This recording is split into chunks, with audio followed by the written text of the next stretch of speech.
ও বৌমা, তোমার এবার হলো?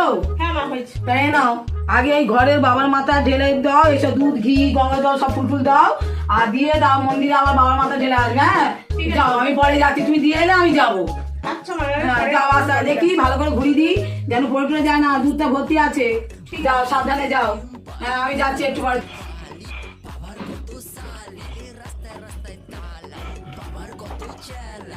এই তো বাবা এখানেই আছে।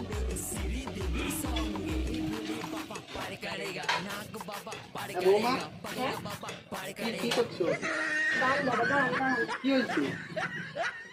কি হয়েছে? এটা ভালো আরে আমার মাথায় কি হলো? কি করছো? আমার সব চুলগুলো তুলে দেবে নাকি? আরে কি করছো? কথা বলবেন না, মা বলে। ও বৌমা, দাঁড়ান বাবা, দাঁড়ান।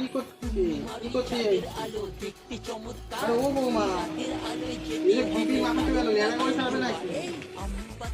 দাঁড়ান বাবা, আমাকে একটু পুজো করতে দিন। আরে এসব কি করছো? দাঁড়ান দাঁড়ান দাঁড়ান।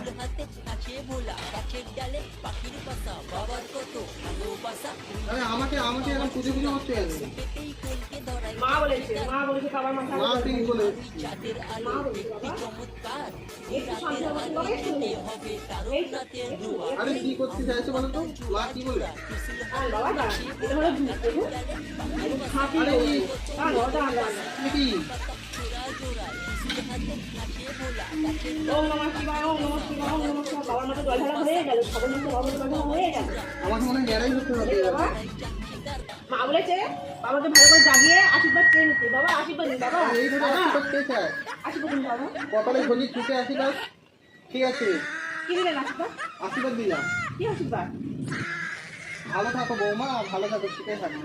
কিন্তু এটা কি করলে? আমাকে তো নেড়া করে দিলে, আমি এবার যাবো কি করে রাস্তা? কিচ্ছু হবে না বাবা, আপনাকে আমি স্নান করে দিলাম। এই শ্রাবণ মাসে শিবের বাস তো, মা বলেছে আগে ঘরের বাবাকে গিয়ে মাথায় জল ঢালো, তারপরে মন্দিরে তোমার মতো আমার চুলে জল ঢেলে আসবে। এখন তাহলে আসি বাবা, ঘরের মন্দিরে বাবা জল মানে ঢেলে শিব ঠাকুরের মাথায় জল ও দিতে আপনি বলেছে। কিচ্ছু জানে না, দাঁড়ান পড়ে যাচ্ছি।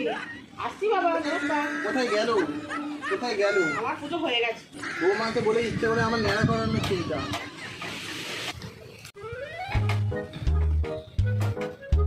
হায় হায়, তোমার এই কি অবস্থা, কে করে গেল? সব তো তোমার জন্যই হয়েছে, তোমার বৌমা করেছে এরকম। তুমি তো বৌমাকে বলেছো উল্টো কথা। হ্যাঁ তা আমি বলেছি বৌমা আগে আমাদের বাবার মাথায় জল ঢালো, তারপর মন্দিরে গিয়ে তুমি তো বলবে যে মন্দিরে গিয়ে শিব ঠাকুরের মাথায় জল তোমার ঢালবে। তোমার ছেলে বৌমা যে এত বোকা মেয়ে, কি করে বুঝবো? মন্দিরেই তো বাবা।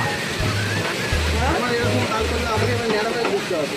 মাথায় ঘুষি মাখিয়ে কি আর করা যাবে? ও ভেবেছে বাবা তো, তাই যাকে ও কিছু বলো না, আশীর্বাদ দাও, গিয়ে চান চান করে না, যা কি করা